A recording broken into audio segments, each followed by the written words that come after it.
Bendiciones hermanos en Cristo Jesús y en Santa María Siempre Virgen. Les habla Rodrigo Andrés Calvo, apologeta católico y miembro del movimiento San Juan 23.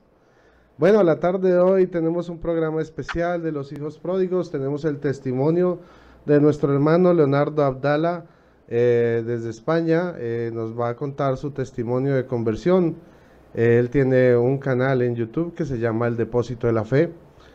Su conversión es muy interesante.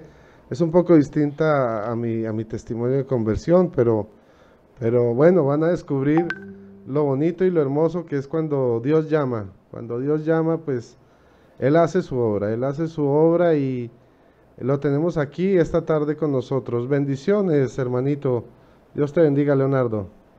Bendiciones, ¿cómo estás, Rodrigo? Una aclaración nada más brevemente, que estoy en Argentina, en Buenos Aires, Ah, no en Argentina. España. Ok, ok, bienvenido, Dios te guarde. Gracias, Bueno, igualmente. entonces tú eres de Argentina. ¿De qué parte Así de es. Argentina eres? En estos momentos estoy viviendo en Buenos Aires, pero la mayoría de mi vida la pasé en San Luis, solamente hace unos 12 años, 13, 14, por ahí, no, estoy acá en Buenos Aires. Ok, bueno, y dime una cosa, ¿hace cuánto fue tu conversión al catolicismo?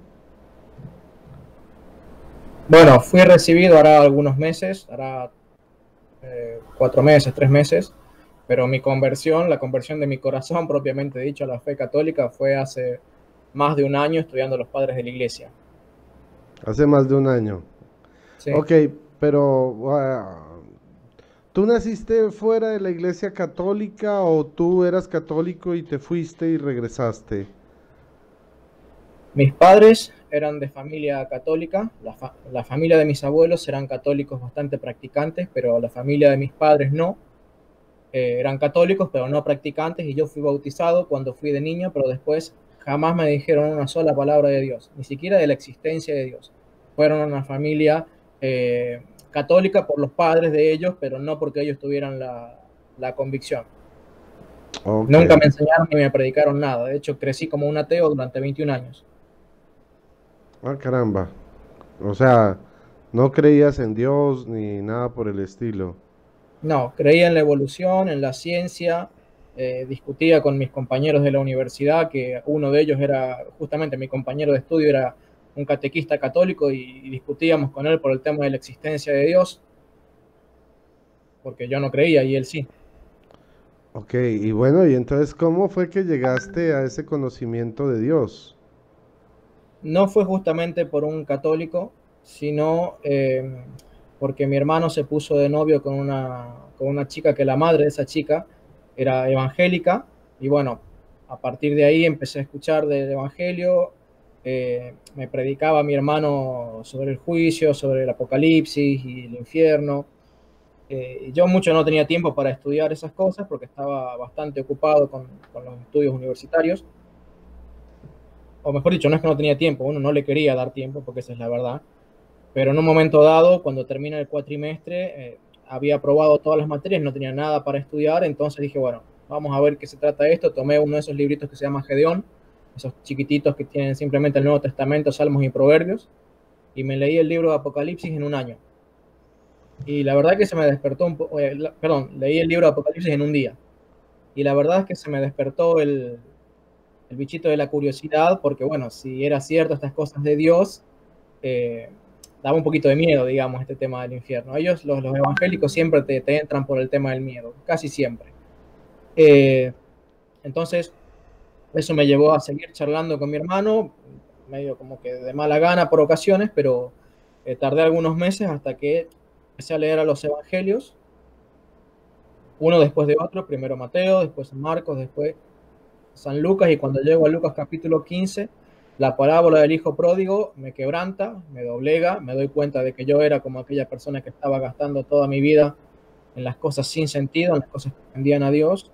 Y nada, en el silencio de mi habitación hice esa oración de pedirle perdón a Dios, como enseña el hijo pródigo.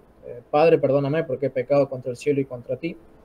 Desde ese día empecé a asistir con mucha más frecuencia a los cultos evangélicos, particularmente a uno que es similar a los bautistas, no debe ser muy conocido porque acá en Argentina hay muchos, pero en el mundo entero no hay muchos, se llaman los Hermanos Libres, son muy parecidos a los bautistas y de hecho la teología que tienen los bautistas surge de los Hermanos Libres. No son muchos en número, pero en influencia son tremendamente influyentes porque los Hermanos Libres son básicamente los inventores del sistema teológico llamado dispensacionalismo. ¿De cuál Entonces, sistema? Perdóname, no te escuché bien. sistema teológico llamado dispensacionalismo, Ah, ok. que es el que abrazan mayormente con diferencias, pero pentecostales, bautistas, casi todas las ramas evangélicas abrazan en mayor o menor medida ese sistema que se llama dispensacionalismo y justamente los Hermanos Libres son los inventores de ese sistema teológico. ¿Y en qué consiste ese sistema? Bueno, básicamente dividen a la humanidad en ciertas etapas históricas en donde Dios a lo largo de cada etapa ha tenido un trato diferente con la humanidad, ha hecho promesas diferentes, ha dado mandamientos diferentes y ha prometido recompensas diferentes. Entonces, en esa división que hacen de la historia de la humanidad, en compartimientos, por así decirlo, en cajas cerradas, ellos dicen o afirman en esencia, ¿no? Que cada una de estas etapas tiene sus propios mandamientos, sus propias leyes. Entonces, para ellos, lo que fue la etapa de la ley o la dispensación de la ley no tiene nada que ver con la dispensación del Evangelio. Ellos no ven continuidad entre etapa y etapa, ¿sí? Entonces se les hace muy difícil encontrar cosas aplicables a la iglesia en el Antiguo Testamento porque son cosas pertenecientes a la ley. Entonces, salvo algunas cosas que explícitamente están mencionadas en el Nuevo Testamento, ellos no logran ver real conexión entre el nuevo Israel, que es la iglesia, y el antiguo Israel. Para ellos, la iglesia es otra cosa completamente aparte de Israel. No hay un nuevo Israel, ¿sí? Sino que el Israel es el mismo de siempre, que está esperando para ser completamente restaurado. Entonces, luego, esas son las dos grandes etapas, ¿no? Para ellos. Hay muchas más, ¿no? Porque algunos dicen que son 6 etapas, otros 7, otros 8 y otros 9. Pero básicamente las dos más importantes son la dispensación de la ley y la dispensación de la gracia. Ellos entienden como un milenio literal futuro, que va a ser una futura dispensación llamada la dispensación del reino, en donde de nuevo tiene diferentes leyes, diferentes mandamientos, diferente trato de Dios. Entonces, bueno, ese sistema es el que abrazan básicamente a los bautistas, los pentecostales, que es muy fácil reconocer a quienes abrazan ese sistema porque creen en el rapto pretribulacional. Si una persona cree en ese rapto de la iglesia previo a la segunda venida de Cristo, es decir, un rapto secreto, esa persona cree, aunque no lo sabe, cree en las bases fundamentales del dispensacionalismo enseñado por los Hermanos Libres. Ok, ok, perfecto. Bueno, te iba a preguntar, entonces, tú duraste un poco de años ateo y cuando comienzas a asistir a esta iglesia, ¿cuánto tiempo duras en esta iglesia evangélica o en este grupo de los Hermanos Libres? Bien, en esa iglesia en particular estuve 9 años, de los cuales 7 de ellos fue como predicador en la iglesia, no solo en esa iglesia, sino en otras iglesias de la región, que ya había empezado un ministerio de enseñanza que se divulgaba por la provincia y algunas provincias aledañas. Luego me vine aquí a Buenos Aires cuando tenía 29 años, todavía no tenía cumplido los 30. Me vine para estudiar en un instituto bíblico y allí entonces empiezo a congregarme en otra iglesia, por llamarlo de alguna manera. A mí no me gusta decirles iglesia porque creo en una sola iglesia, pero bueno, por como son los términos comúnmente manejados por el mundo, en una iglesia de Hermanos Libres aquí en Buenos Aires. Entonces ahí estuve mientras estuve estudiando en el instituto bíblico, y cuando estoy en el instituto bíblico empieza a surgir un conflicto muy importante, porque este tema de YouTube revolucionó muchas cosas en la teología de muchas congregaciones. En particular se dio mucho el debate sobre si era o no necesario arrepentirse para recibir la salvación o si solo bastaba con la fe. ¿Sí? Que en el círculo de los Hermanos Libres esa era una discusión muy intensa, al punto tal de generar fracturas literales, institutos bíblicos que estaban enfrentados. No sé si lo conocen al pastor John MacArthur, pero John MacArthur apoyaba económicamente a un instituto bíblico que se llamaba Palabra de Vida, y bueno, rompieron relaciones, declarándose prácticamente herejes unos al otro. Otros seminarios bíblicos de aquí de Buenos Aires también, un poco como que no se llevaban muy bien con palabra de vida, justamente por este tema, ¿no? De que algunos seminarios empezaban a enseñar que era necesario el arrepentimiento para salvarse, no solo la fe, y otros decían que no, con la fe sola es suficiente, porque si te arrepentís, el arrepentimiento es una obra, entonces ya estás añadiendo obras a la salvación. Y yo, eso me hizo muchísimo ruido, empecé a profundizar en ese tema y en otros temas referidos al área escatológica, es decir, a todos los temas futuros, a los eventos futuros de profecía, y empecé a darme cuenta, a descubrir este tema del dispensacionalismo. Pero ya conocía que éramos dispensacionalistas, pero empecé a descubrir el origen del dispensacionalismo, que tenía su origen allá por el 1800, más o menos el principio de 1800, y que algunas ideas habían surgido en la época de la Reforma, pero no habían sido sistematizadas sino hasta el año 1800, por John Nelson Darby. Entonces, al descubrir eso, empiezo a darme cuenta de que esta no había sido una enseñanza que hubiera sido enseñada a lo largo de la historia de la Iglesia, ¿sí? Sino que era una enseñanza bastante nueva, moderna, novedosa, que no pertenecía, digamos, a la enseñanza original de los apóstoles. Entonces me empecé a preocupar de, bueno, a ver, vamos a ver si realmente entonces los apóstoles enseñaban estas cosas como ellos decían. Entonces a esto el toro te estoy hablando ya, llevaba unos, no sé, 12 años, 13 años, 14 años por ahí, de evangélico como hermano libre, y empiezo a considerar la posibilidad de hacerme bautista, ¿sí? Pero a todo esto yo todavía estaba estudiando en el Instituto Bíblico y ya hacía como 2 años que estaba dando clases. Era alumno del instituto y estaba dando clases en el Instituto Bíblico, en el que yo estudiaba. Pero hacerme bautista implicaba que yo tenía que abandonar el Instituto Bíblico. No me iban a dejar seguir dando clases en ese Instituto Bíblico porque es un Instituto Bíblico de hermanos libres y era una postura cerrada, ¿sí? Si sos hermano libre puedes dar clases, si sos bautista ya no puedes dar clases aunque creas las mismas cosas. Así que bueno, tomada la decisión de hacerme bautista por este tema de la doctrina de la salvación, decidí abandonar a los hermanos libres y me hice bautista.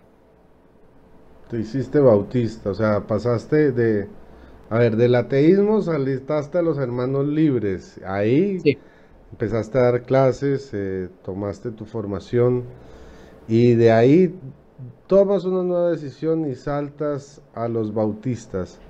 Por este sí, asunto de la salvación, ¿cierto? Por el asunto de la salvación. eh, y digamos, había conciencia en estas denominaciones la diferencia entre la salvación y la justificación, sobre la sí, diferencia de este tema. sí, pero eh, en el mundo de los hermanos libres es el tema de la sola fe, la salvación solo por fe, es un tema extremadamente delicado. Para ellos, vos te convertís en creyente y después, cuando te empezás a arrepentir de tus pecados, te convertís en un discípulo. Vos simplemente con depositar tu fe en Cristo ya recibís el perdón de tus pecados y ya sos un creyente aunque todavía estés viviendo en la carne. Entonces, con el tiempo, progresivo y paulatinamente, empezás a convertirte en un discípulo a medida que vos te empezás a arrepentir de tus pecados y empezás a reconocer a Cristo como Señor. Pero en la línea de MacArthur, por así decirlo, en la línea bautista más fundamentalista, esto es una sola cosa. O sea, vos o te arrepentís con fe o realmente no tenés fe. Entonces, la diferencia es esa, que para un bautista fundamentalista, para vos poder recibir a Cristo, realmente tenés que primero arrepentirte y tener fe en Cristo, y las dos cosas van en el mismo momento. Mientras que para muchos de los hermanos libres, no todos, porque ellos, como te digo, están bastante divididos en ese tema, para muchos de los hermanos libres puede haber una distancia de años entre una persona que reconoce a Cristo como su Salvador y una persona que reconoce a Cristo como su Señor. Entonces, toda esa puja teológica me llevó a profundizar y a darme cuenta de que los reformadores eran más defensores del tema de que arrepentimiento y fe debían ir en el mismo momento. Por eso es que empecé paulatinamente a irme hacia la reforma. Aún estando dentro de los protestantes, dentro de los bautistas, seguí estudiando el tema, hasta que algunos eventos relacionados al estudio de la profecía me hicieron darme cuenta de que no solamente el dispensacionalismo había sido una doctrina inventada por Darby o sistematizada por Darby, en el siglo XIX, a fines del siglo XVIII, principios del siglo XIX, sino que además la doctrina del rapto pretribulacional o doble rapto o la doble venida de Cristo o como la quieran llamar, esa era una doctrina que había sido inventada también más o menos en la misma época. Jamás, jamás, jamás en la iglesia ningún grupo, ni de los verdaderos, ni de los falsos, ningún grupo había enseñado esa doctrina de una doble venida de Cristo. Entonces, eso me llevó a estudiar a pastores reformados, de teología reformada, mayormente de la línea bautista reformada, que me empezaron a mostrar la diferencia, la gran diferencia teológica que había entre los evangélicos y los protestantes en general, o los protestantes históricos. Por eso yo en mi canal, si bien a veces hablo de evangélicos y a veces hablo de protestantes de forma intercambiable, trato de hacer diferencia entre lo que es un protestante y lo que es un evangélico, porque un evangélico es un protestante de los protestantes. Sí, o sea, sí, en realidad, pues yo lo veo que en general todos son protestantes, solo que los históricos son los reformados y los nuevos protestantes son los de tendencia evangélica. Aunque Claro, algunos no se identifican como evangélicos, dicen, no, nosotros somos de tendencia pentecostal y todo, pero pues vamos a hablar de, en general de un protestantismo evangélico y un protestantismo reformado. Sí, exacto. sí, sí. Y bueno, dame un segundito, vamos a saludar porque estamos emitiendo directamente, estamos en vivo y en directo a través de dos canales de YouTube, el canal Rodrigo Calvo y el canal Rodrigo Calvo Apologética. Estamos transmitiendo en Facebook en este momento, en vivo y en directo, a través de la página Mesa Redonda, a través de Católico Defiende tu Fe. Estamos en Apologética Primera de Pedro 3:15. Estamos en mi página de Facebook Rodrigo Calvo y estamos transmitiendo también en la página del Movimiento San Juan 23 de Cali, Colombia. Y bueno, como pues ustedes se han podido dar cuenta, estamos compartiendo el testimonio de conversión de nuestro hermano Leonardo Abdala de Argentina, y estamos entonces compartiendo el testimonio de conversión de nuestro hermano que, para resumirles a los que apenas están conectando, fue ateo durante mucho tiempo, luego comenzó el proceso de conversión hacia una rama del protestantismo, una denominación llamada los Hermanos Libres.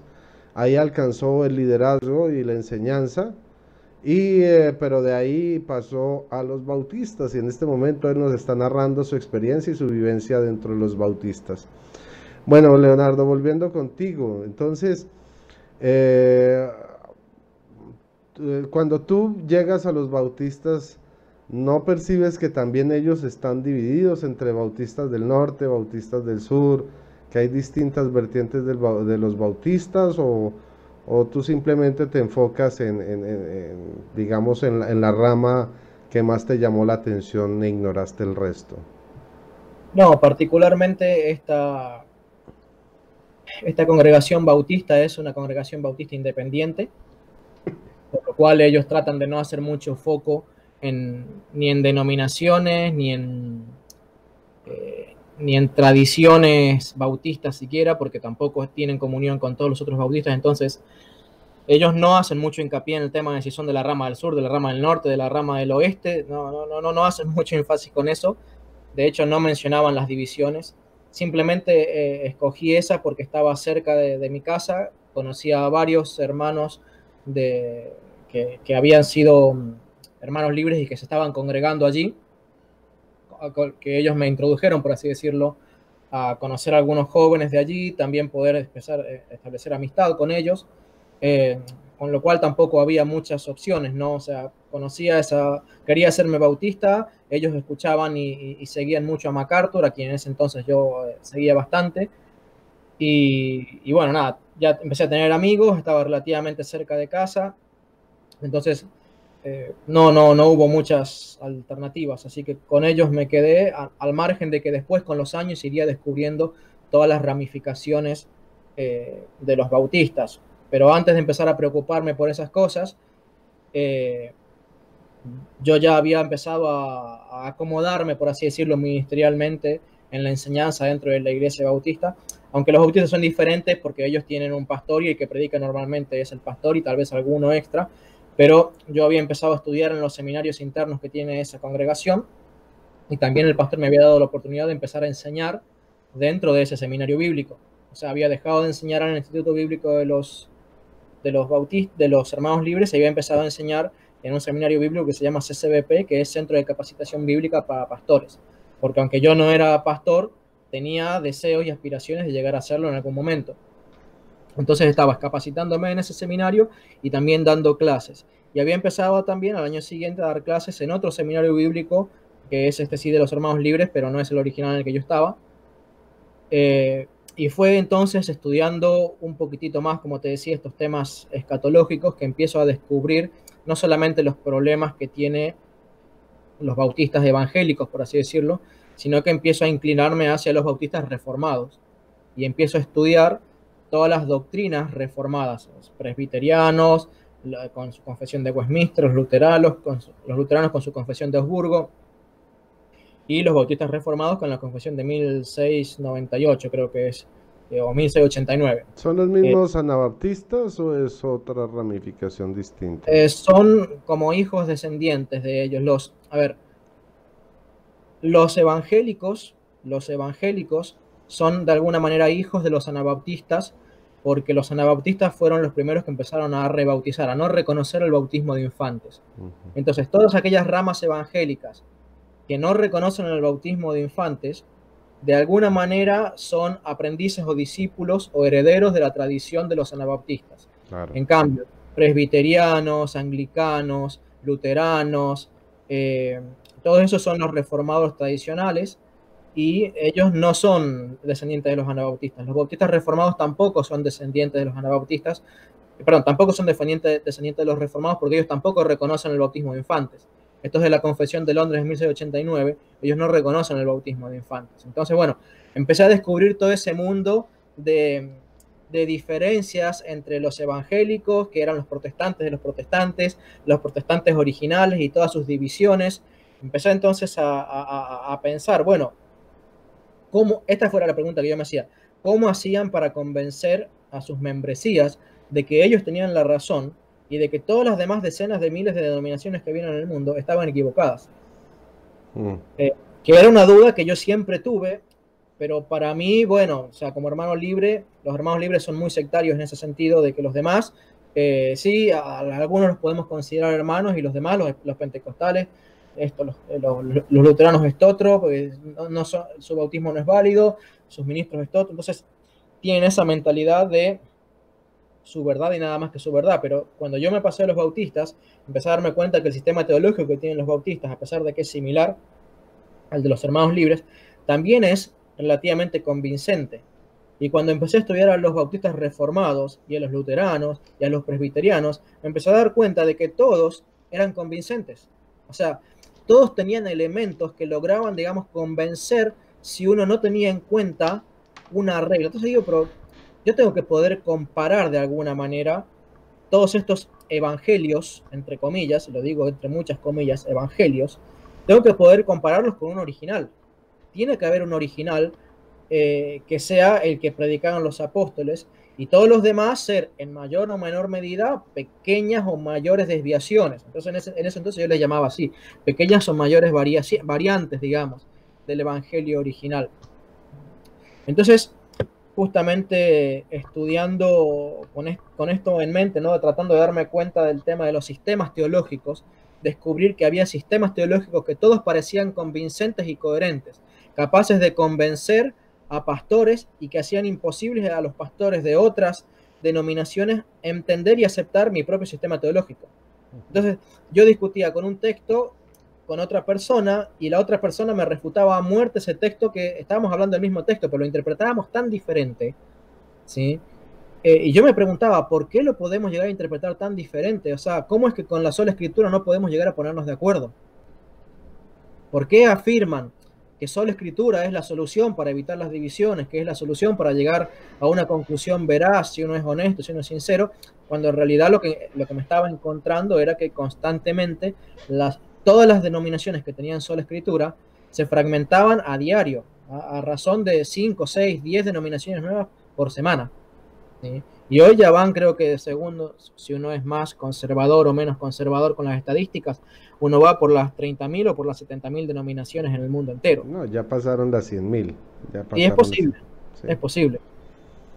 La cuestión es que esto me había hecho mucho ruido, y aquí es donde empieza tal vez mi camino hacia el catolicismo, porque yo todavía no me iba de la iglesia bautista, estaba buscando una congregación reformada. Aquí en Buenos Aires hay muy poquitas, son muy chiquititas y quedan lejos de mi casa. Y encima tenían la particularidad de que no se llevaban con nadie. O sea, ibas a una congregación bautista reformada y estaban peleados con los bautistas reformados de las otras provincias, y acá no había otra. Y querías conocer a los puritanos y era una congregación chiquitita que estaba peleado con todos los demás. Ibas a los presbiterianos y tenía amigos que estaban entre los presbiterianos y hablaban pestes de los pastores, de su autoritarismo y un montón de cosas, pecados aquí, pecados allá. Y yo digo, pero al final, ¿en dónde estamos parados?, me preguntaba. Lo cierto es que en esa nebulosa de yo tratar de entender cuál es la denominación reformada a la que irme, porque yo ya había decidido abandonar a los dispensacionalistas, estaba tratando de encontrar la mejor dentro de lo posible denominación reformada.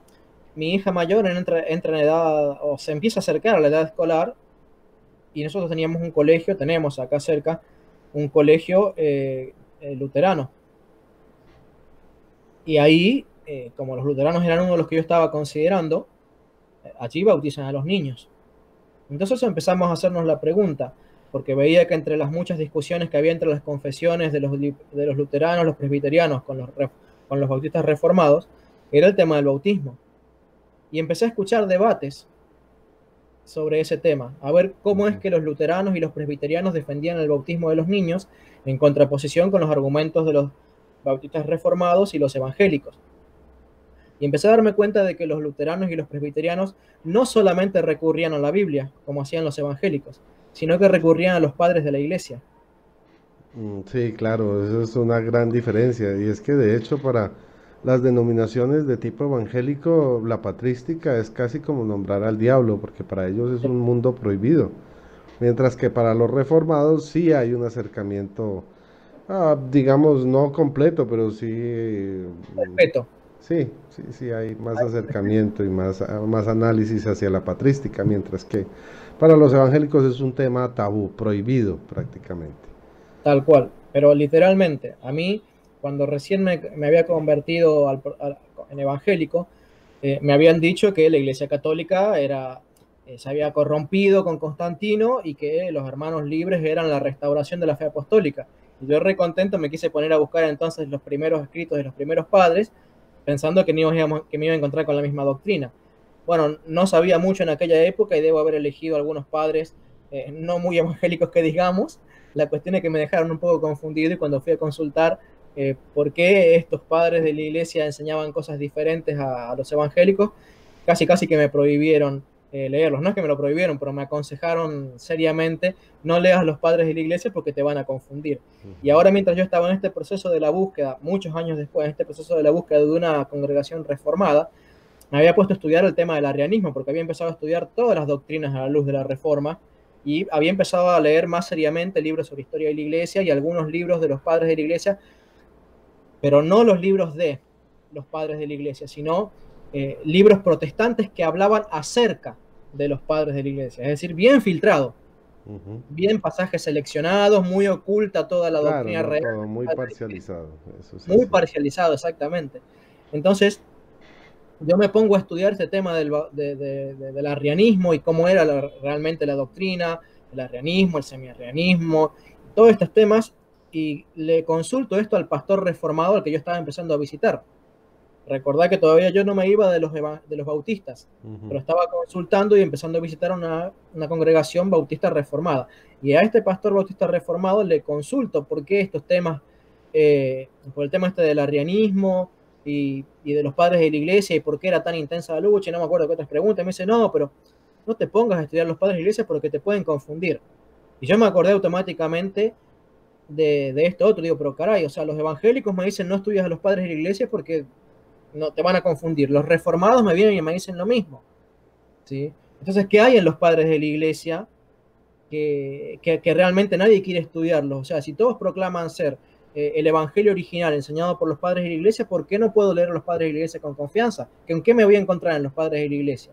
Entonces, como justo en esos tiempos estaba escuchando estos debates sobre el tema del bautismo y viendo que los luteranos y los presbiterianos argumentaban con los padres de la iglesia, me decidí ir a tratar de buscar compendios de enseñanzas de los padres de la iglesia sintetizadas, es decir, qué creían sobre el bautismo, y que, bueno, 10, 15, 20 padres de la iglesia que me dijeran qué enseñaban, qué creían sobre la resurrección, qué creían sobre la salvación, qué creían sobre, no sé, todavía no buscaba del papado y esas cosas. O sea, la iglesia católica estaba totalmente en el olvido para mí.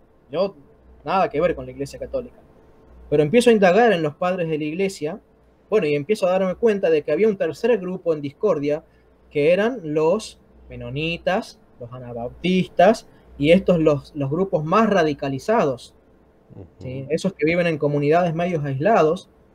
Sí, los cuáqueros y... Los cuáqueros, sí, bueno, todos esos grupos, Sí. que después me termino enterando que habían sido perseguidos por todos, hasta los mismos protestantes, porque ellos eran, por así decirlo, los que rebautizaban, y todos los que bautizaban de infantes, especialmente los luteranos y los calvinistas, se enfurecieron con ellos y los persiguieron a muerte, a querer exterminarlos, ¿sí?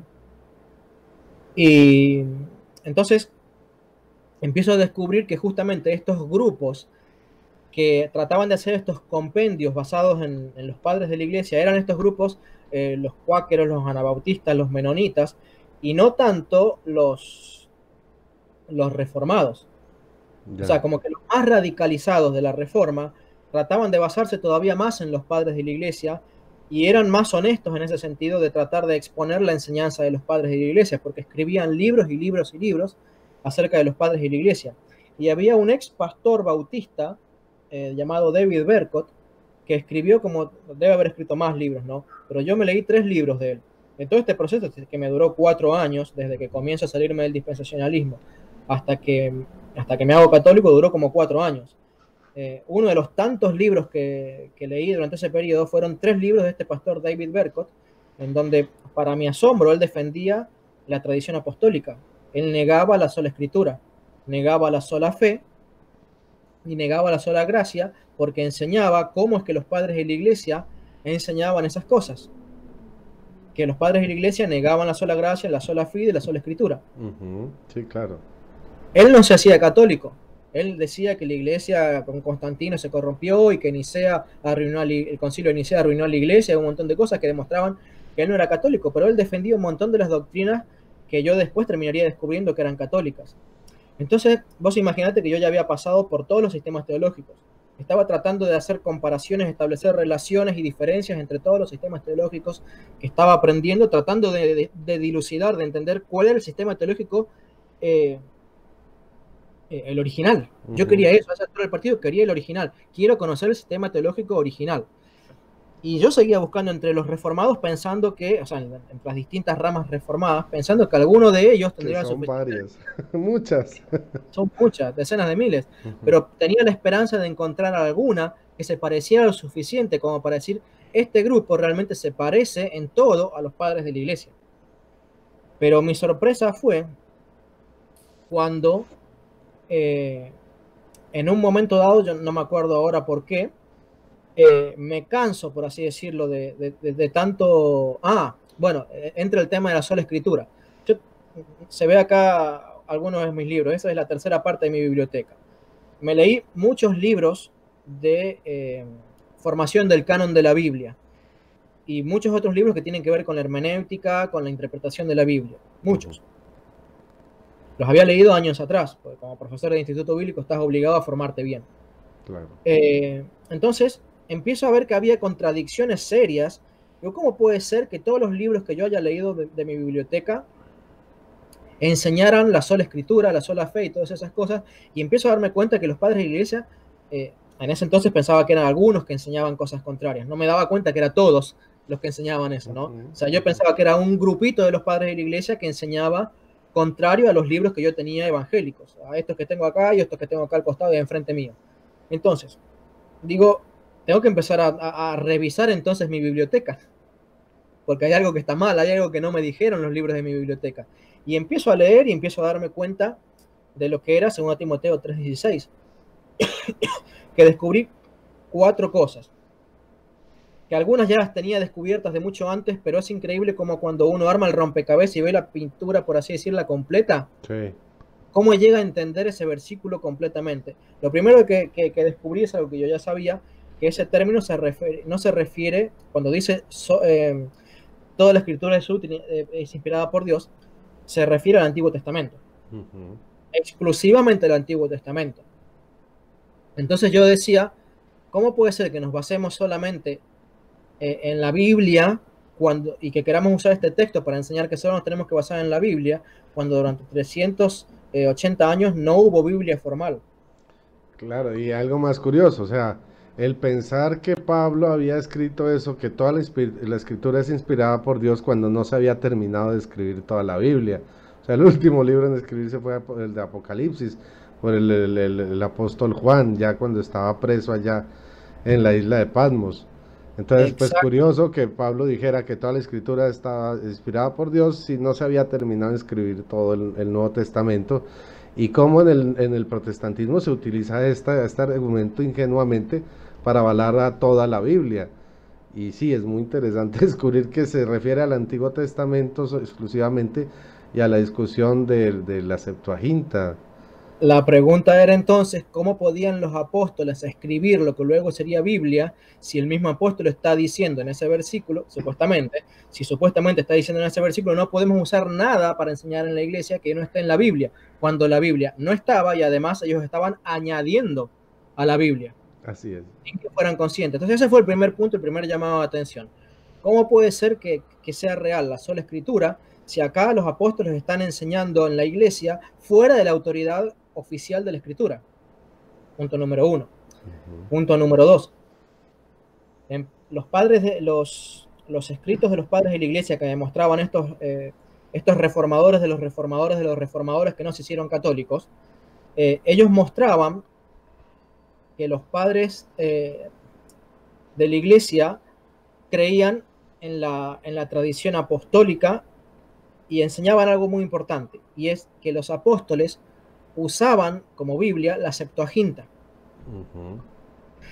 Yo no sé si se alcanza a ver, ¿no? De este lado, allá esos comentarios verdes y anaranjados, Sí. es toda la colección del Matthew Henry.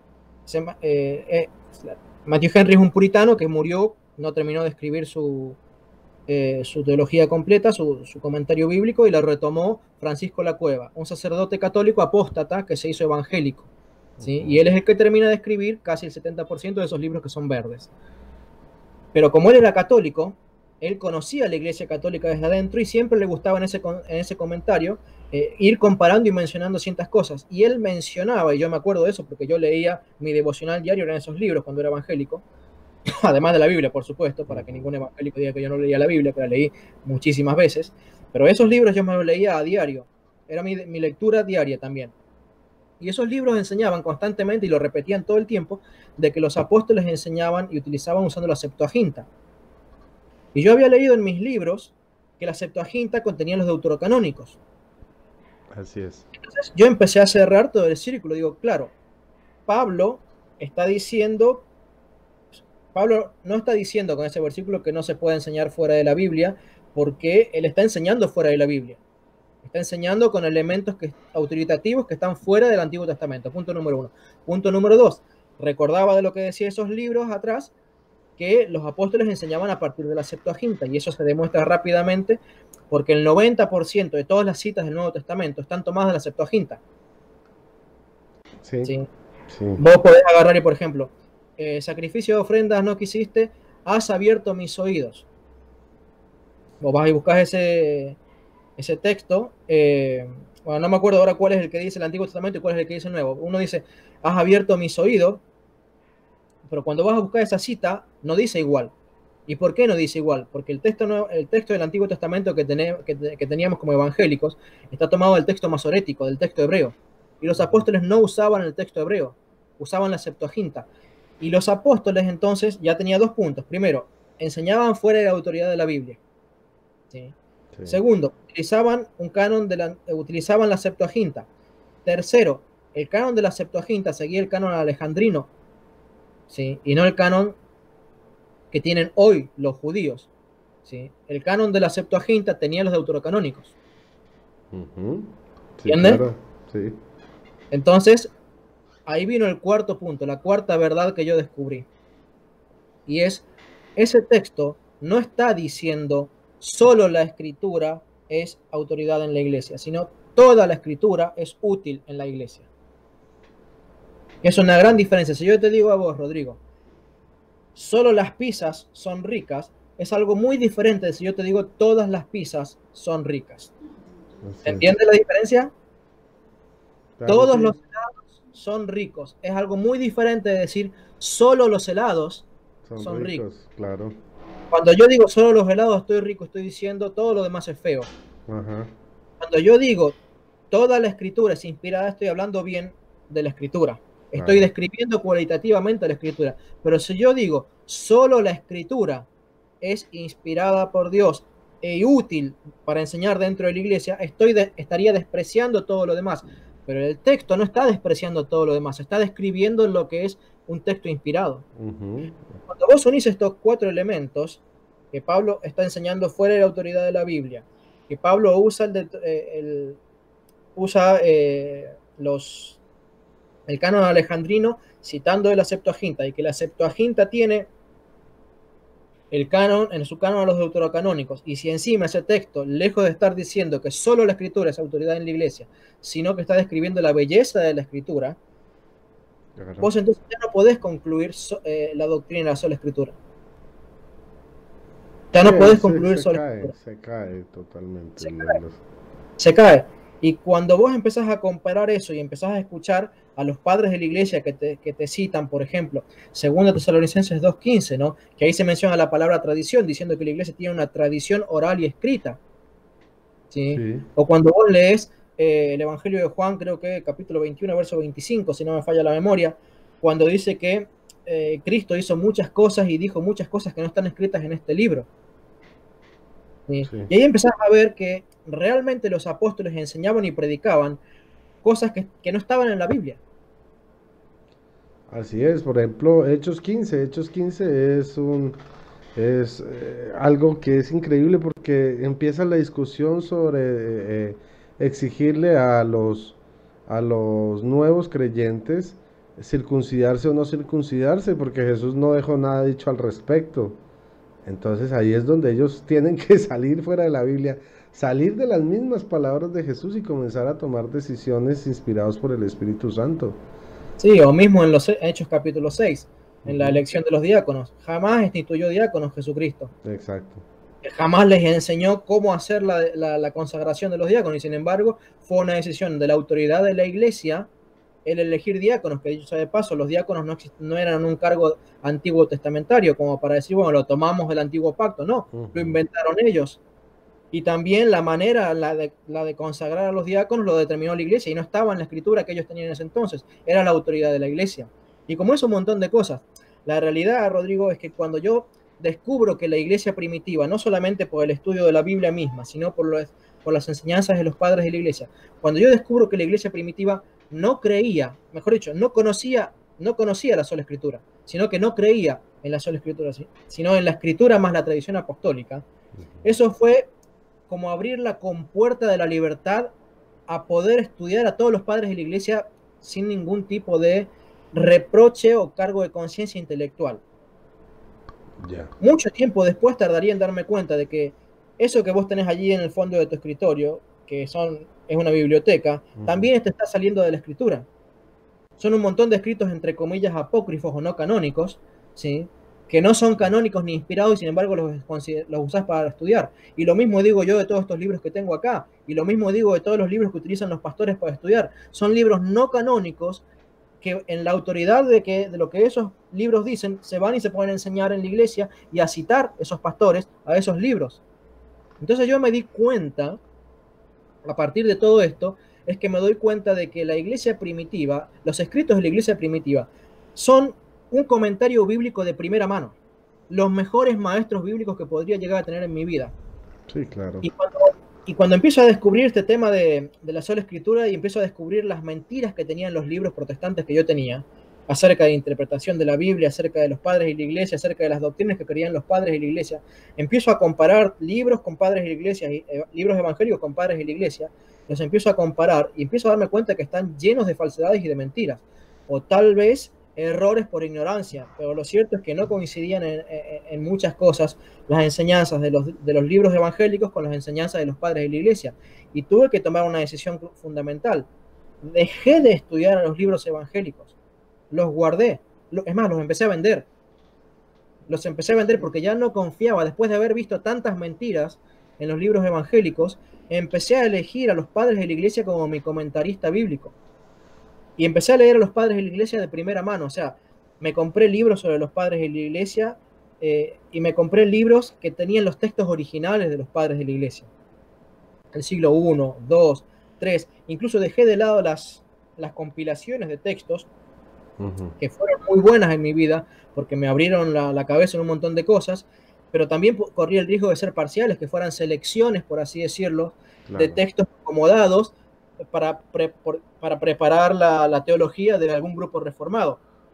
Porque todas estas selecciones no decían nada de lo que creía la iglesia primitiva de María, no decían nada del tema del papado, no decían un montón de cosas acerca de los santos, que yo después, cuando empecé a leer a los padres de la iglesia, empecé a darme cuenta que, con mayores o menores diferencias, sí creían lo mismo que la iglesia católica. Ese fue mi comienzo a la iglesia católica, porque a partir de ahí, en ese momento, yo empecé a considerar a la iglesia católica como una posibilidad, la iglesia católica y la iglesia ortodoxa. O sea, en ese entonces yo todavía no distinguía bien claro, en qué se diferenciaban una de otra, ni cuál de las dos sería la que tenía, digamos, más parecido con la original.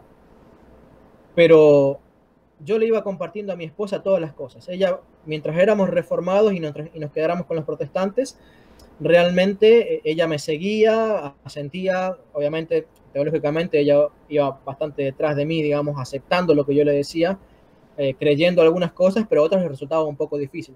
Pero cuando yo le empiezo a tirar la punta del ovillo, por así decirlo, de estas ideas medio católicas, ella me dice, Leo, se me puso así de frente, medio cruzada de brazo, me dice, Leo, ¿la iglesia es católica? Yo no, nunca. Anda vos si querés. Si vos creés que la iglesia católica es la verdadera, anda vos. Y yo me acuerdo que le dije, bueno, amor, la verdad es que hoy no estoy seguro si la iglesia católica es la verdad, pero lo que estamos haciendo es buscar la verdad y tenemos que seguirla hasta donde ella nos lleve. Y si la verdad la tiene la iglesia católica, entonces tenemos que hacernos católicos, aunque hoy no tengo la certeza de que esto sea una necesidad.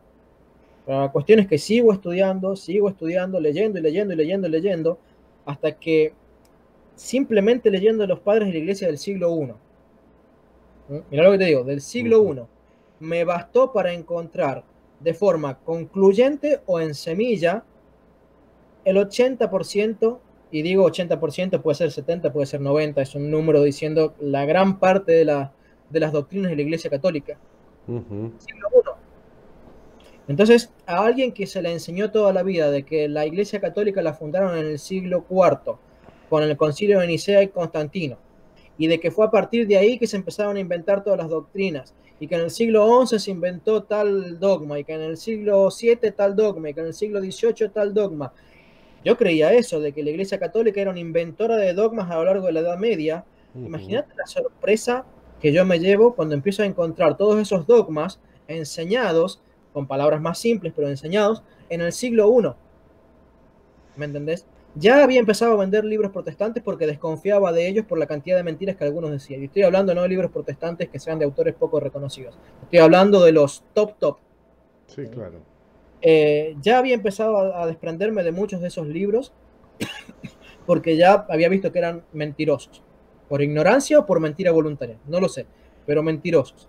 Imagínate cuando encima descubro que la Iglesia Católica era no la mentirosa inventora, sino la defensora de las doctrinas del siglo I. Eso fue un shock que realmente fue impresionante, y cuando yo le empiezo a compartir esto a mi esposa, fue cuando ella entonces, y solo entonces, cuando yo se lo empiezo a mostrar, y le empiezo a mostrar las doctrinas de la Iglesia Católica en los padres de la Iglesia del siglo I, ni te cuento en el siglo II y en el siglo III, y siempre hablando del concilio, todo lo previo al concilio de Nicea, siempre. Porque yo digo, no, San Agustín, San Jerónimo y todos los posteriores al concilio de Nicea, eso ya eran re católicos. Yo para encontrar la verdad la tengo que encontrar antes del concilio de Nicea. La cuestión es que mi esposa se empieza a convencer de que tal vez la Iglesia Católica es una posibilidad. Y ella también empieza a escuchar debates, empieza a escuchar al padre Luis Toro, empiezo a escuchar algunas cositas tuyas, empiezo a escucharlo a José Plasencia, empiezo a escucharlo a Fernando Casanova, a Rafael Díaz, empiezo a escuchar a este otro hermano, Guillermo, bueno, no me acuerdo, este otro que también lo escuchaba un poco. Empiezo a escuchar un montón de apologistas católicos por primera vez en mi vida. Vos pensás que jamás había escuchado a alguien católico. Yo no sabía que los católicos, que los evangélicos se podían convertir en católicos. No lo sabía. Jamás se menciona de un caso de un evangélico convertido en un católico. Jamás. Imagínate también mi sorpresa cuando encuentro a EWTN y toda una lista de cientos de pastores, ex pastores pentecostales, bautistas, luteranos, calvinistas, lo que fuera, convertidos al catolicismo. Y empiezo a escuchar que todos ellos se convirtieron por los padres de la iglesia. La mayoría de ellos, yo en algún momento trataré de hacer algún video donde diga, los padres de la iglesia convierten pastores, convierten predicadores, convierten teólogos, convierten profesores de institutos bíblicos, porque los padres de la iglesia nos muestran que la iglesia católica no es la inventora de dogmas y inventora de doctrinas, sino que es la defensora de las doctrinas originales. Hasta aquí yo estaba casi hecho un católico, estaba ahí en la cornisa. ¿Sabes cuál fue la gota que rebalsó el vaso? ¿Cuál? Esto es lo más sorprendente y lo que hizo que yo realmente decidiera hacer el canal El Depósito de la Fe. A los padres de la iglesia los empiezo a leer no una, ni dos, ni tres, sino más veces, sobre todo las cartas cortitas. Y estos pasajes, estos compendios de escritos de los padres de la iglesia, los empiezo a leer más y más y más veces porque, claro, yo tenía un montón de teología preprogramada, por así decirlo, en mi cabeza y la quería expulsar, porque yo ya me estaba voluntariamente haciendo católico, aunque todavía no había hablado con ningún sacerdote. ¿Sí?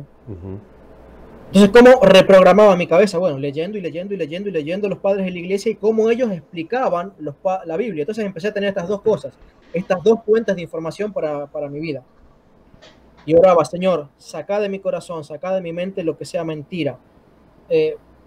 Perdón por haber enseñado esto que estuvo mal. Perdón por haber enseñado esto que estuvo mal. Señor, enséñame cuál es la verdadera doctrina. Te suplico, Señor, sácame de mí todo aquello que sea vergonzoso para ti, aunque signifique vergüenza para mí. No me importa si es vergüenza para mí. No me importa si me van a considerar un hereje los bautistas, si mi familia me va a menospreciar, si mis amigos me van a odiar, que después hablaré de ese tema, porque todavía no llegué al momento en que empiezo a compartir la noticia que me haría católico. Lo cierto es que empiezo a descubrir de tanto leer a los padres de la iglesia y escuchar referencias de los padres de la iglesia a los herejes, empiezo a descubrir qué creían los herejes de los primeros siglos. Arrio y Nestorio y todos No, ellos. pero eso no era un problema, porque Arrio y Nestorio eran de los que yo había leído un montón en varios de los libros que tengo acá atrás sobre historia de la iglesia. Okay. Los libros de la historia de la iglesia que son protestantes son muy hábiles para hablarte de teología cuando se refiere al arrianismo, cuando se refiere a la Trinidad y a la consubstancialidad del Hijo y a la naturaleza de la Trinidad, porque en esas cosas sí coinciden con los padres de la iglesia, pero los sacás de esos temas y teológicamente desaparecen los relatos de los padres de la iglesia y se empiezan a hablar de los pecados de los papas. Esa es la característica de los libros protestantes, que vos ves que al principio se concentran en lo teológico, ¿sí? Tratando de hacer énfasis y crear un puente teológico entre los protestantes y los padres de la iglesia a través de la doctrina de la Trinidad, la consubstancialidad del Hijo y todas esas cosas, pero en todas las otras áreas teológicas no mencionan prácticamente nada. O sea, es muy poco, muy breve lo que dicen. Se concentran más que nada en criticar a la iglesia católica. Claro. Entonces, ellos cuando hablan de los herejes y te mencionan a los docetas y a los gnósticos, te hablan de los docetas y los gnósticos en relación a sus problemas trinitarios, a sus problemas en cuanto a la doctrina cristológica, pero no te dicen nada de que los docetas y los gnósticos creían en la sola escritura, creían en la sola fide y creían en la sola gracia, y que los padres de la iglesia asaltaban con una espada para cortarle la cabeza a todos los herejes gnósticos, refutando la sola fide, refutando la sola gracia, refutando la sola escritura y un montón de otras doctrinas calvinistas y luteranas. Empecé a darme cuenta de que en realidad los luteranos y los calvinistas no tomaron sus principios teológicos de los apóstoles, sino de los herejes del siglo I. Entonces, todo se daba vuelta. ¿Vos has visto la película La Guerra de las Galaxias? Cuando el Jedi se encuentra con Darth Vader y Darth Vader le dice: su yo papá. Sí. Y él, el hijo de la luz, se da cuenta que su padre era el hijo de las tinieblas, por llamarlo alegóricamente. Sí. Bueno, imagínate cómo me sentí yo, lo aterrado que me sentí cuando descubro que los padres de la iglesia no solamente que eran defensores de la doctrina católica, o la doctrina católica defensores de la doctrina de los padres de la iglesia, sino que además los padres de la iglesia, cuando combatían a los herejes, lo hacían combatiendo las mismas enseñanzas de Lutero y de Calvino. ¿Sí? Eran los herejes del siglo I los que creían que el bautismo era simbólico. Mira lo que te estoy diciendo. Los docetas y gnósticos, como ellos no creían en la encarnación real de Cristo, no atribuían, digamos, poder santificador al sacramento sobre la carne. No había perdón de pecados en el bautismo era solamente simbólico. Un paso de obediencia. A mí me enseñaron como evangélico. Ellos decían que era simbólico y decían que no era necesario para la salvación. Entonces, ante esa herejía, los padres de la iglesia explican toda la doctrina católica. ¿Sí? Y lo mismo sucedía con la Eucaristía. Como los docetas no creían en la real encarnación de Cristo, que eso los protestantes sí te lo dicen, lo que los protestantes no te dicen es que como consecuencia teológica de que los docetas no creían en la real encarnación de Cristo, tampoco los docetas creían que Cristo se pudiera hacer presente realmente en la Eucaristía. No creían en la transubstanciación.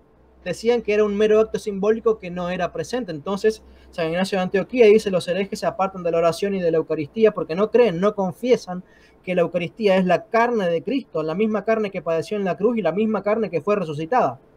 ¿Sí? Entonces, empiezo a darme cuenta de que esas semillas teológicas que los protestantes me habían enseñado acerca de los herejes del siglo I eran insuficientes, porque los protestantes se quedaban con ese principio de problemas trinitarios y cristológicos que tenían los herejes, pero nunca te empezaban a hablar acerca de las consecuencias teológicas que tenía eso para la teología de los docetas y los gnósticos.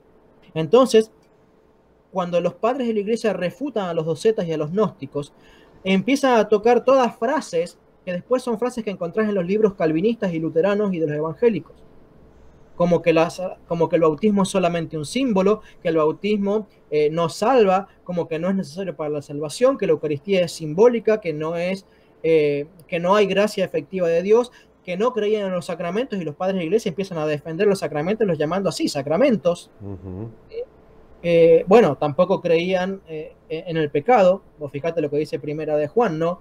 Que dice que si alguno dice que no tiene pecado, ¿por qué? Porque los docetas y los gnósticos no creían en los pecados de la carne, ¿sí? Entonces, ¿qué decía Juan? Que si alguno dice que no tiene pecado, la verdad no está en ellos, ¿sí? ¿Y de qué habla después? Del sacramento de la confesión. De hecho, ahí sale el hipercalvinismo, ¿no? Salvos, siempre salvos. Ya como Jesucristo pagó por todos nuestros pecados, ya hasta en eso, nada que hacer, estamos predestinados para salvación. Hasta en eso los docetas y gnósticos se parecían, porque si bien no todos pensaban lo mismo, como ellos creían en sola fe, sola gracia, lo hacían en un extremo que los protestantes hoy no lo creen. O sea, yo tengo que ser honesto. Protestantes y docetas y gnósticos no son iguales, pero sus principios filosóficos, ¿sí?, son comunes. Sí. Los docetas y los gnósticos creen en la corrupción total y absoluta del ser humano.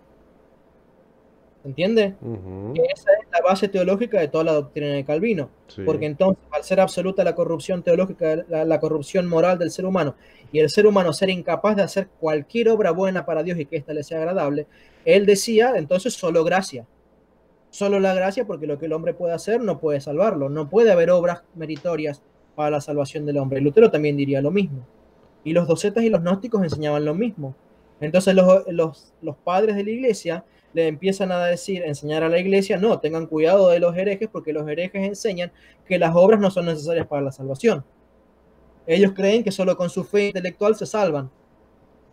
Sí, Entonces, claro. Es que se es me estaba increíble. dando vuelta todo el mundo. La iglesia católica, que era la muerta, la hereje para mí, resultó ser la defensora de los padres de la iglesia. Y los herejes del siglo I resultan ser los padres teológicos de los protestantes de hoy. Así es. Entonces, eso para mí fue choqueante completamente. Algo que jamás en mi vida yo creo que un protestante se puede llegar a imaginar. Jamás, jamás, jamás de los jamases. Lo cual me lleva a empezar a discutir con mis amigos y empezar a mostrar, por así decirlo, las cartas de que yo estaba con intenciones de hacerme católico, y empiezo a visitar a iglesias católicas. Pero mis amigos, o sea, ¿qué van a decir? ¿Vos pensás que les cayó bien? Mm, Yo creo que solo conservo a mi familia directa, porque son lazos de sangre, porque todos ellos son evangélicos, salvo mi papá, que es medio neutro porque tiene una religión medio que no es muy cristiana, pero toma algunas cosas del cristianismo. Pero todos los demás son evangélicos. ¿Sí? Bueno, una bomba que generó un problema en la familia. ¿Pensás que mis amigos, alguno me felicitó? mm, mm. La Saludar mayoría de ellos me trató de hereje, de de tonto, idólatra, de traidor. Ujú. de todo. Una buena parte de ellos me trató de hereje, de inconverso, y algunos hasta me echaron de su casa, literalmente, de mala manera. Y yo tenía que estar demasiado convencido de que la Iglesia Católica tenía la verdad para poder soportar eso.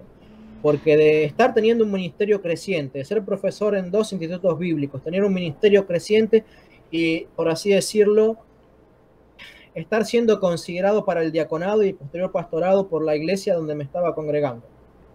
Dejar todo eso de lado, que para uno es un motivo de honra.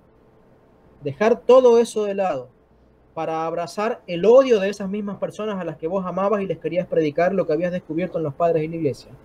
¿Sí? Bueno, tenés que estar realmente muy convencido de lo que has leído para poder tomar semejante paso. Y a pesar de que soy un hombre que tiene la carne todavía y lucha con su pecado, lucha con sus malos pensamientos y lucha contra las tentaciones, yo tenía que amar a Cristo para estar dispuesto a dejar todo eso.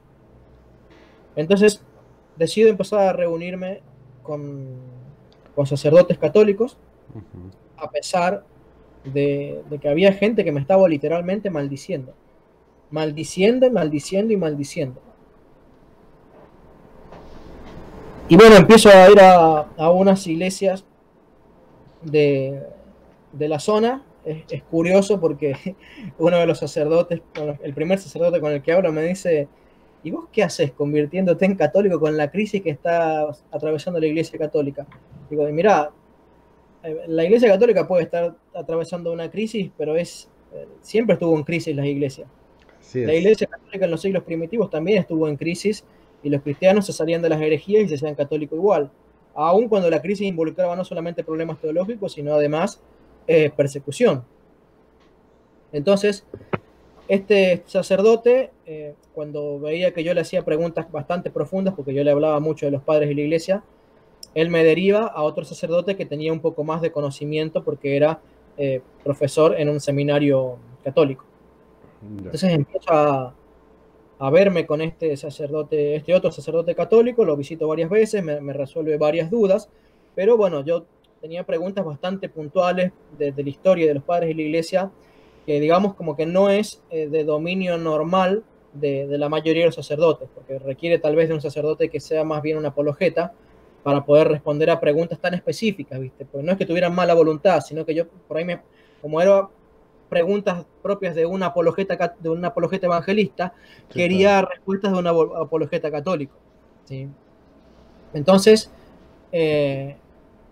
yo tenía la necesidad de preguntar y preguntar y preguntar. En un momento dado viene mi madre aquí a Buenos Aires y yo le empiezo a predicar a mi madre, porque mi madre quería conocer a una de sus nietas, que no la conocía, Y le empiezo a predicar lo que yo había estado leyendo de los padres y la iglesia, y justo el sacerdote con el que yo me estaba viendo normalmente se fue a un viaje misionero. Y como mi mamá se iba antes de que este viaje, antes de que este misionero regresara, yo decido buscar otro sacerdote más, para que este sacerdote le predicara a mi mamá y fuera una tercera opinión más oficial, por así decirlo, de alguien que le dijera a mi mamá, sí, hacete católico, hacete católica. Y cuando voy con este sacerdote, el sacerdote me dice, pero ¿por qué te vas a hacer católico? Si no hace falta que te haga católico. Podés ser protestante y salvarte igual. Está bien, te va a costar más porque como no tienen los sacramentos es más difícil de salvarse, pero no hace falta que se hagan católicos. ¿Qué tal? Y yo empecé a ponerme de todos los colores habidos y por haber. ¿Sí?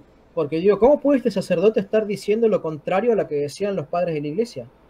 Y no sabía cómo resolver la situación, así que muy amablemente le digo a mi mamá, mami, lo que el sacerdote está queriendo decir es que, bueno, sí, tenés que hacerte católica, porque los sacramentos son necesarios, porque así lo enseñan los padres de la iglesia. Sí, lo que pasa es que él más amablemente te está tratando de invitar a hacerte católica sin que te sientas como presionada, obligada a salir del protestantismo. Porque yo le había mostrado, mami, los padres de la iglesia nos obligan a salir de la herejía y a hacernos católicos. Yo había sido bastante tajante en ese sentido con mi mamá. Entonces pensaba que tal vez este sacerdote estaría tratando de ser más suave en la forma de atraerla a la iglesia católica, hasta que con el correr del tiempo en la reunión me di cuenta que no, que este sacerdote creía que realmente la persona se podía, que uno siendo hereje se puede salvar. Sí, ¿Y qué decimos modernista, de es que tendencia modernista. eso, yo no conocía ese tema del modernismo, que era un problema en la iglesia, pero ante mi confusión, yo quedé totalmente dolido, perturbado, molesto, disgustado, frustrado, añadí todo tipo de calificaciones, porque yo ya había abandonado la religión bautista. Yo ya me había reunido con el pastor, dicho sea de paso, me lo salté, agarré, imprimí 40 carillas de las citas de los padres de la iglesia y las resalté en todos los aspectos en los que se mostraban católicos. ¿Sí? Y me reuní 3 horas con el pastor y le hice leer, mejor dicho, le hice escuchar la lectura de todas esas citas y le dije, mira, ¿ves? Los padres de la iglesia no eran bautistas, ni luteranos, ni calvinistas, no, eran católicos. Y por esto, bueno, no le dije que eran católicos, le dije, estoy en la búsqueda de una iglesia que no sé si será la católica o la ortodoxa. La ortodoxa, porque todavía no tengo muy en claro cuál es, pero de que el dispensacionalismo es un invento que no creían los padres de la iglesia, eso te lo doy por cierto.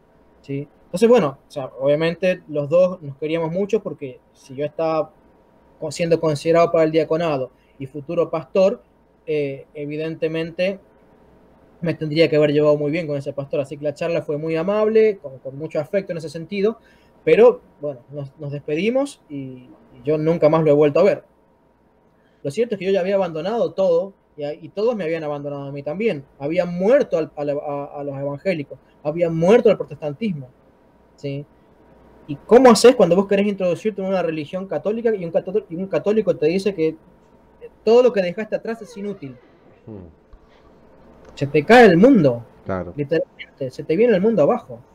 Entonces eso me llevó a entrar en un estado, no te digo de crisis, pero sí de muchísima preocupación y angustia, muchísima, y mi esposa me veía mal, me veía triste, y me dice, ¿por qué no consultás con alguno de los apologetas que has estado escuchando debates? Porque como te digo, durante un año entero escuchaba, no sé, 4, 5, 6 horas por día a debates de apologetas y enseñanzas de apologetas católicos.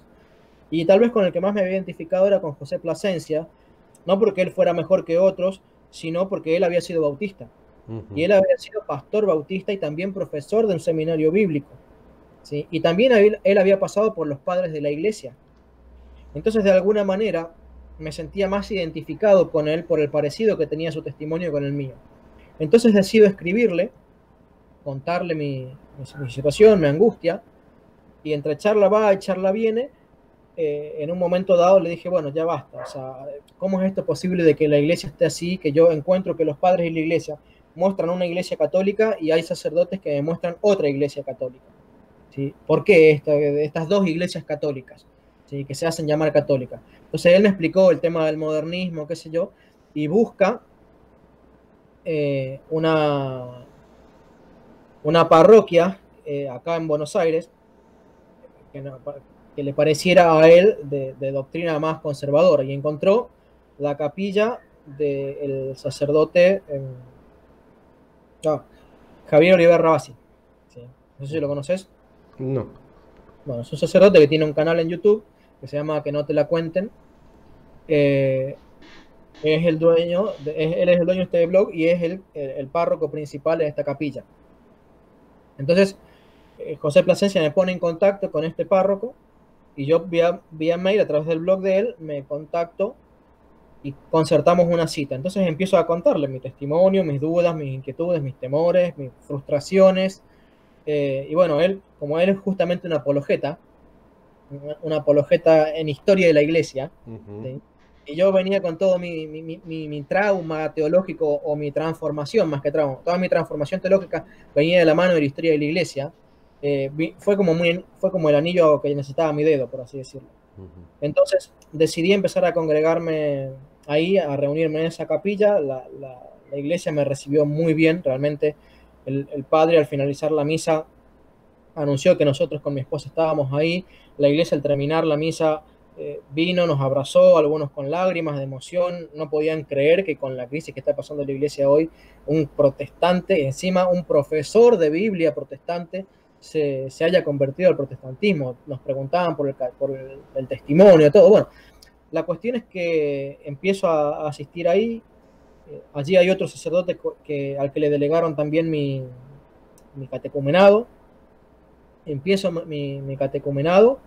Bueno, obviamente bautizo a mis hijos, mi esposa se bautiza porque el bautismo de mi esposa era un bautismo en el que, si bien era trinitario, no creían que fuera para perdón de pecados y para regeneración. Y como dice el catecismo de la iglesia, no solamente el requisito es que sea trinitario, sino debe querer hacer lo mismo que hace la iglesia católica, es decir, para perdón de pecados, para regeneración, para sello del Espíritu Santo, etc.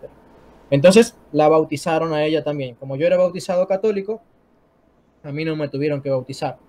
Así que, bueno, sacramento de matrimonio también de por medio, porque mi esposa nos habíamos casado por el civil y en una ceremonia entre los bautistas, pero no teníamos el sacramento del matrimonio. Así que en la misma reunión del sacramento, en la misma misa del sacramento del matrimonio, participamos también del sacramento de la Eucaristía. Y bueno, desde entonces el sacerdote me dio permiso para yo comenzar el canal, porque yo ya venía diciéndole que tenía deseos de compartir todo este proceso que yo había atravesado con el mundo, porque digo, no puede ser que la gente que está allá afuera, los protestantes, no sepan esto, tienen que saberlo después, que cada uno rechace si quiere o acepte si el Señor le abre el corazón.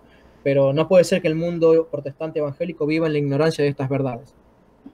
Pero me sujeté al consejo de los sacerdotes de no anunciar nada todavía del canal y no abrir el canal hasta no estar recibido, por así decirlo, en la Iglesia Católica.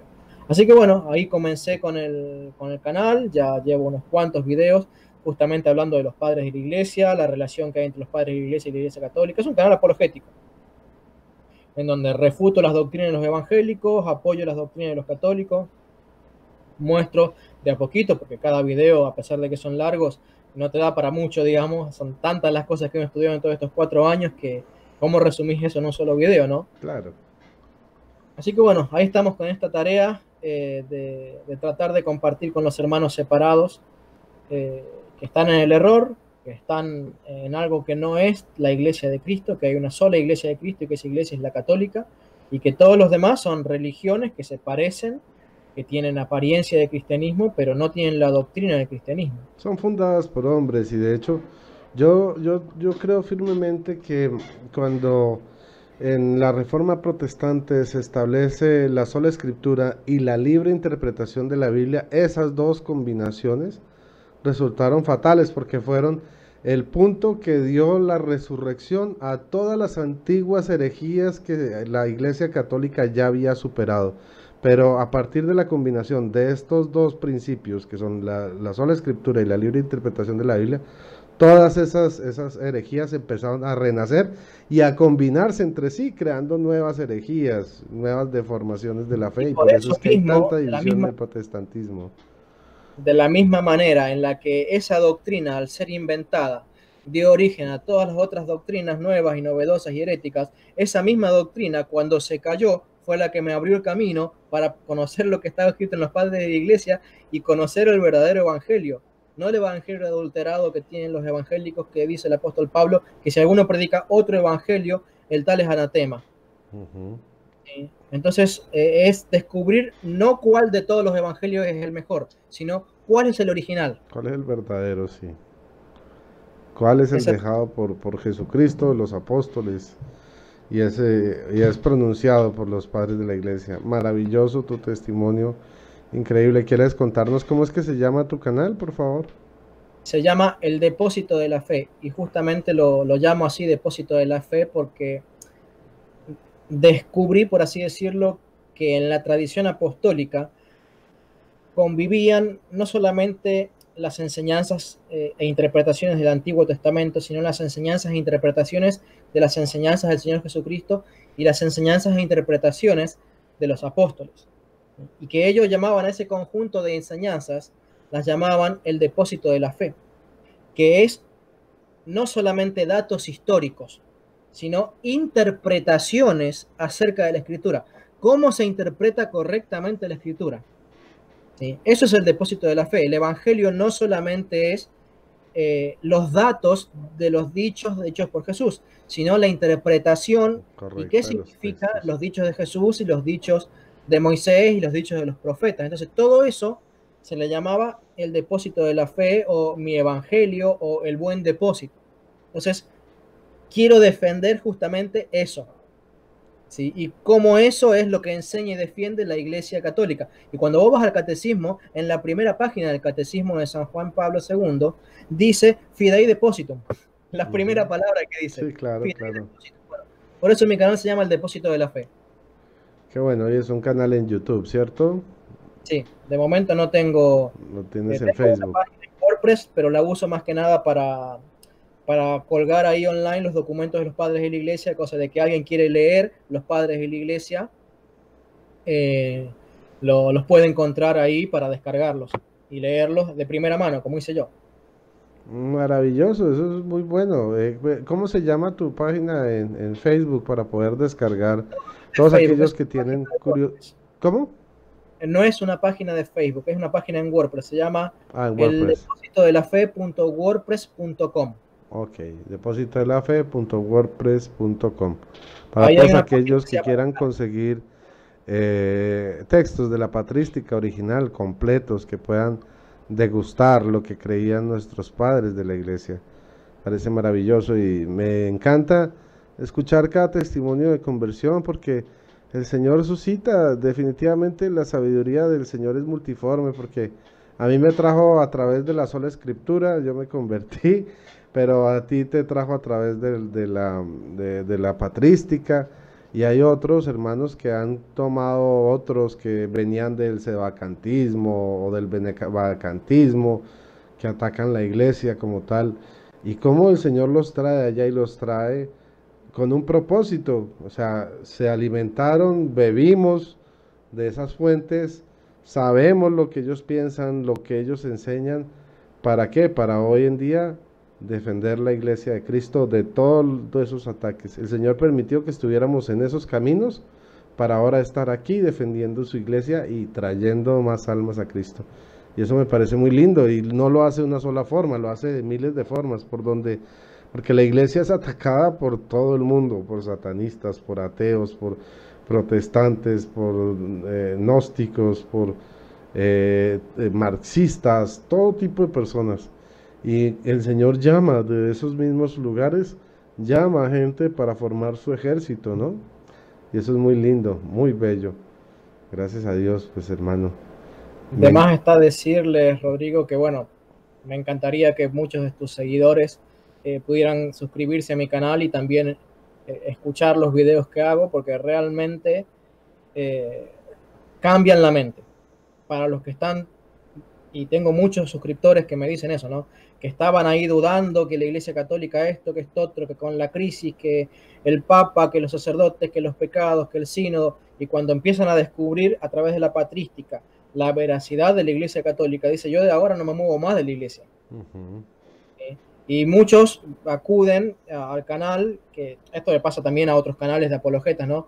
Que son personas que están en el protestantismo y al descubrir las enseñanzas de los padres de la Iglesia y este proceso que a mí me sacó del protestantismo, ellos mismos empiezan a tratar de iniciar su camino hacia el catolicismo. Es increíble cómo los padres de la Iglesia siguen siendo los testigos fieles que desde el cielo están predicando las verdades que siguen al día de hoy, convirtiendo inconversos y herejes. Claro, Por eso les invito a todos a suscribirse al canal, porque realmente yo creo que lo que el Señor está haciendo con mi testimonio y con los testimonios de muchos otros apologistas que se han convertido a través de los padres de la Iglesia, es increíble cómo los padres de la Iglesia siguen trabajando en los corazones. Increíble. Así es, yo también. Entonces, aquí a la invitación para todos que sigamos el canal de nuestro hermano Leonardo, que se llama El Depósito de la Fe. Todos cordialmente invitados a degustar, a beber de los padres de la iglesia, que a veces es un tema que no tratamos mucho, porque en la urgencia del protestantismo siempre estamos hablando con Biblia, Biblia, Biblia, Biblia, Biblia, pero a veces nos olvidamos de lo esencial, ¿no? Incluso a veces cuando hablamos de apologética, de solo la Biblia, como es bueno, como yo utilicé mucho tiempo solo la Biblia, en mi apologética a veces omitían los mismos libros deuterocanónicos porque, digamos, quería hacerlo al mismo nivel del protestante, pero eso tiene sus ventajas a la hora de buscar una conversión, pero también nos quita una parte importante que nos alimenta, que es la patrística. Y yo creo que es algo que nosotros tenemos que recuperar y que todo católico debe volver a retomar y alimentarse de ahí, porque la patrística nos da una seguridad de lo que creían los primeros cristianos. O sea, independientemente de cómo se interprete la Biblia, la patrística nos dice realmente cómo se debería interpretar, cuál es la forma correcta, porque de hecho la misma Biblia nos dice que, dice en las cartas de Pablo, hay cosas difíciles de entender que los ignorantes, ¿sí? Y los faltos de conocimiento pueden malinterpretar, llevándolos a la perdición. Entonces, por eso es muy importante saber cómo interpretar esos textos. Ya, pues yo había escuchado un libro que se llamaba en inglés The Fathers Knows How, o sea, los padres saben cómo, y realmente ellos saben cómo es que cuál es la fe, cuál es la verdadera fe, cómo se debe interpretar las escrituras. Leonardo, Permíteme no. Dime. recomendar este libro. Los Padres Apostólicos, ¿de qué autor es? Ruiz Bueno, editorial BAC. Todo lo de la editorial BAC es excelente, excelente calidad. Tengo varios de la editorial BAC. Este fue el libro que me compré para estudiar a los padres de la iglesia del siglo I. Ajá. Y fue el libro que me mostró, y solo este libro me alcanzó para encontrar, como te decía, el 80% de las doctrinas de la Iglesia Católica en el siglo I, de forma más o menos contundente, de forma más o menos clara.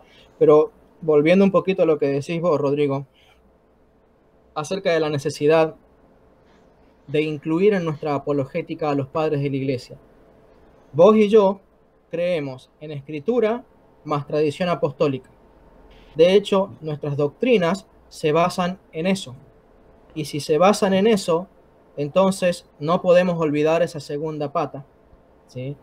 De hecho, ¿qué te garantiza a vos que tenés la doctrina correcta al enseñar que Juan capítulo 6 habla de la transubstanciación?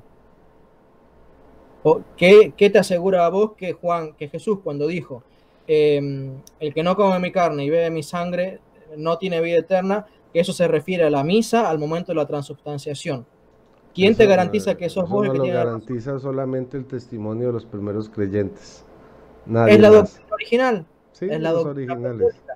Entonces, lo que después hay que estudiar es cómo responder o cómo reaccionar ante ese argumento de que, bueno, ellos te van a decir, bueno, pero para mí los padres de iglesia solo son historia. Bueno, MacArthur es historia, John Piper es historia, o cualquier pastor protestante es historia.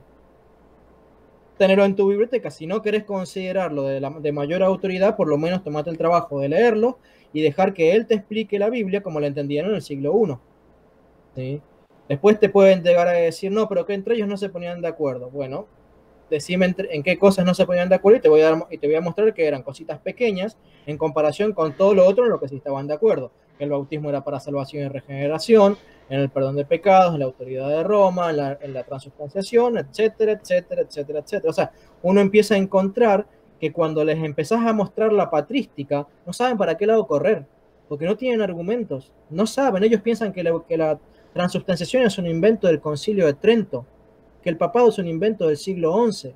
Y cuando vos les mostrás, acá con este mismo libro, que ya les llamaban papa al obispo de Roma, ¿sí? Se les caen los ojos, no saben qué hacer, no saben qué decir. ¿Me entendés? Entonces, eso les hace tambalear toda la estructura teológica que ellos tienen, aunque en ese momento por orgullo no te dan la razón. No lo hacen realmente. Pero te aseguro que hay personas que son honestas de corazón, que se quedan pensando, y tal vez esa sea la puerta por la cual ellos empiezan a descubrir, como me pasó en mi caso, como me pasó en el tuyo, que descubrís un texto, una luz que el Señor pone en tu cabeza, que es el camino, que es la luz que te empieza a caminar, a mostrar el camino, el sendero de regreso a casa. Así es, así es. Y bueno, sí, como tú lo señalas, muchas de las excusas que utiliza el protestante para no mirar la patrística de ninguna forma, o por lo menos mirarla sesgadamente, es porque, bueno, hay algunas pequeñas contradicciones de opinión, porque no son ni doctrinales, son de opinión entre los padres de la iglesia. Y bueno, pues si esa es la excusa, pues si nos ponemos a mirar el mundo protestante, las contradicciones que hay entre ellos, son contradicciones salvajes y no solo en un aspecto, en varios aspectos, en aspectos de la salvación, de los sacramentos, bueno, etcétera, de la forma de interpretar la Biblia, de cómo entender los textos bíblicos. O sea, si la excusa es que los padres tienen pequeñas contradicciones, pues para no leerlos, pues entonces nadie debería leer ningún texto protestante, porque entre el protestantismo existen grandes y graves divisiones y discusiones y no están de acuerdo definitivamente en casi nada, ni siquiera en la naturaleza de Jesucristo. O sea, algunos no saben ni definir quién es Jesucristo en realidad, si es una Trinidad, si es un Jesucristo con el Padre, el Hijo y el Espíritu Santo, un Dios con tres disfraces distintos, o que si Jesús es un Dios más chiquito que el Padre. Todos tienen definiciones totalmente distintas y es precisamente por la ausencia de la patrística. Una cosita más que me olvidé de decir cuando estaba estudiando el tema este de 2 Juan 3:16, un aspecto importantísimo de ese texto es que si Pablo usaba la Septuaginta, y la Septuaginta tiene los deuterocanónicos, y Pablo dice que toda la escritura es inspirada por Dios, significa por implicación de que Pablo está diciendo todo lo que yo tengo en mi canon es inspirado por Dios. Eso significa que Pablo aceptaba los deuterocanónicos. Así es, así es. Es una implicación. Si Pablo usaba los deuterocanónicos porque ese era su canon y dice todas las escrituras inspiradas por Dios, Pablo está diciendo que los deuterocanónicos son inspirados. Y alguno va a decir, no, pero Pablo nunca citaba a los deuterocanónicos. No, eso es una mentira enorme. Un librito que encontré que se llama Tradición versus Escritura, está online, lo pueden encontrar. Tradición versus Escritura, así todo seguido. Es un librito que hablaba justamente de todas las citas que da el Nuevo Testamento hacia los deuterocanónicos. Y una de las razones por las que los protestantes no creen en los deuterocanónicos es porque los libros de los protestantes enseñan que el Nuevo Testamento jamás cita a los deuterocanónicos, que Pablo nunca citó a los deuterocanónicos, que Jesús nunca citó a los deuterocanónicos, entonces los borran del mapa. Y cuando vos lees ese librito y te empezás a comparar y empezás a ver que los autores del Nuevo Testamento sí citaban a los deuterocanónicos, y cuando vos empezás a ver que los padres de la iglesia sí citaban a los deuterocanónicos, algunos de ellos considerándolos como diciendo explícitamente que eran Sagrada Escritura, entonces vos empezás a decir, pero caray, están llenos de mentiras los libros protestantes. Claro. Llenos de mentiras. ¿Sí? De hecho hay un texto que yo descubrí que, o sea, con el que yo ya dije definitivamente no hay discusión. Jesús utilizó los deuterocanónicos y es algo que pone a los protestantes locos y es el texto de la limosna. Resulta que la doctrina de la limosna solo viene incluida en los deuterocanónicos y Jesucristo cuando habla de la limosna retoma esa doctrina. Y de hecho, digamos que esos versículos, cuando Jesús habla de la limosna, son versículos prácticamente prohibidos para el mundo protestante. Se los saltan, tratan de obviarlos, dicen que es que eso hay que interpretarlo mucho más a fondo, pero nunca son capaces de darle una explicación. Cuando dice, da limosna de todos vuestros bienes y todas las cosas serán para vosotros puras. Y cuando dice que dando limosna nos hacemos tesoros inagotables en el cielo donde ni la polilla ni el no sé qué corroen ni acaban, ni donde el ladrón puede robar. Entonces, todo eso pues va abiertamente en contra de la doctrina protestante, o sea, y es la doctrina de la limosna, y cuando uno ve al texto masorético de los hebreos, por ningún lado se toca la limosna, es un vacío. Entonces, en la Biblia protestante, en la Reina Valera, por ejemplo, es un gran ejemplo de eso. En el Nuevo Testamento, en el Antiguo Testamento no se dice nada y de pronto Jesús aparece de la nada como un loco en el Nuevo Testamento hablando de la limosna y unas doctrinas de la limosna que resultan para el mismo protestante escandalosas y que siempre tratan de obviar. Y es por eso, porque hay una conexión muy fuerte entre la doctrina enseñada por Jesús acerca de la limosna y lo que enseñan los deuterocanónicos de la limosna. O sea, Jesús tomó la enseñanza de los deuterocanónicos y ahí no cabe ninguna duda. ¿Puedo sumar otro par? Claro Otro par que de, sí. sí, que en mi caso fueron tal vez un poquito, en mi caso particular, fueron un poquito más influyentes que el tema de la limosna. Justamente el tema de la limosna hablé en mi último video. El último video justamente es el que hablo del tema de la limosna y los deuterocanónicos, pero durante mi proceso, el tema de la limosna no fue tal vez el tema más importante que me hizo creer que citaban los deuterocanónicos, sino Mateo 7:12, si no me falla la memoria, cuando Jesús dice, así pues todo lo que quieras que los hombres hagan con vosotros, haced vosotros también con ellos. Esa es una cita de Tobías capítulo 4 y el versículo 15 que dice, todo lo que no quieras que los hombres hagan contigo, no lo hagas con los demás. Y es el único pasaje de toda la Biblia católica, porque ni siquiera existe ese pasaje en el Antiguo Testamento de los protestantes. Es el único pasaje de toda la Biblia en donde está la enseñanza de la reciprocidad de acciones. Lo que no quieras que se te haga, no lo hagas. Lo que quieras que se te haga, hazlo. Y otro texto más que para mí fue sumamente importante es en la predicación de Pedro, en Hechos capítulo 2, cuando dice, vosotros matasteis al justo. ¿Sí? Porque ¿quién es el justo? ¿A quién se le da el nombre del justo? En el libro de sabiduría. Sabiduría capítulo 2, precioso, me encanta. En donde se describe, pero de pies a cabeza, que Jesús es el Hijo de Dios, sí. El justo que generaría un dolor de cabeza tremendo en los líderes israelitas y que lo rechazarían, que lo matarían de una forma cruel, porque se hacía llamar el Hijo de Dios. Vosotros matasteis al justo.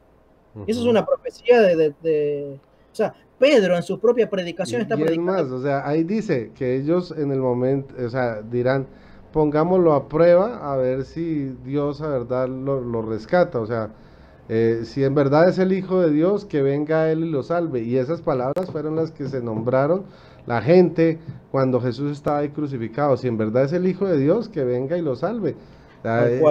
Me encanta ese pasaje, gracias por nombrarlo, de Sabiduría 2. Creo que es una profecía que, mejor dicho, no tiene comparación, o sea, es una profecía tan completa y tan exacta que difícilmente hay otra profecía similar a esa en la Biblia. Tal vez la de Isaías 53, están ahí a la par. Ah, bueno, Isaías 53, sí. Pero son las dos más... Pero fuera de eso, sí, así es, hermanito. No, sí, bueno, hermano. No, Leonardo, muchísimas gracias por dedicarnos tu tiempo, por contarnos tu testimonio, que pues es muy valioso. Creo que has... haber compartido este tiempo con vos y con todos los que te escuchan. Ojalá se puedan suscribir al canal. Es un honor. Recuerden, hermanos, el canal de nuestro hermano en YouTube se llama El Depósito de la Fe, para que ustedes puedan beber, aprender sobre la patrística, sobre los padres de la iglesia. Es supremamente importante, ¿no?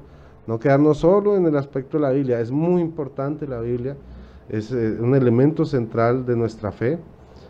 Pero recuerden que lo que nos hace católicos, lo que nos hace mantener una sola fe durante tantos siglos y no cambiar la fe cada rato como en el protestantismo, es que tenemos tres pilares, ¿no? La escritura, ¿sí? La patrística y la tradición, el magisterio y la tradición apostólica. Y en la tradición apostólica pues encontramos la patrística. Por lo tanto, tenemos tres pilares para mantenernos firmemente en la fe. Con uno solo nos podemos ir de lado, pero teniendo los tres, nadie nos mueve de ahí y seguiremos siendo católicos hasta la muerte. Muchísimas gracias, Leonardo, por tu testimonio. Creo que ha sido de mucha edificación para mí y para todos aquellos que están siguiendo el programa en esta hora. Les agradezco a todos por su atención. No olviden nuevamente suscribirse al canal de Leonardo, El Depósito de la Fe.